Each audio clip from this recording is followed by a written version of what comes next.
Praise the Lord. Precious greetings in Jesus name. యేసుక్రీస్తు వారి ప్రశస్తమైన నామంలో మీకు శుభములు.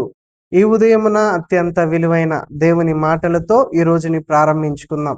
చూడండి, కీర్తనల గ్రంథము 107వ అధ్యాయము 13వ వాక్యాన్ని మనం చదువుకుందాం.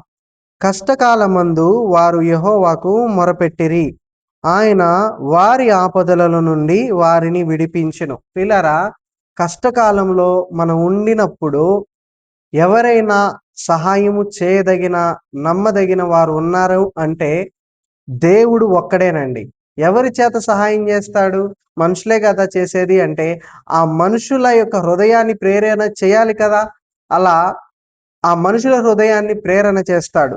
అందుకని దేవుడు అంటాడు, కష్టకాలంలో దేవునికి మొరపెడితే ఆయన మనల్ని కష్టముల నుంచి విడిపిస్తాడు. కాబట్టి మనము దేవుని యందలి భయభక్తులతో ఉదయమున ఎంతగానో వినయముతో ఆయన సన్నిధానములో గడిపి మన కష్టాలని వివరించి ఈ రోజుని ఆయన యొక్క ప్రార్థన సన్నిధానములో మొరపెట్టి ప్రారంభించుకుందాం.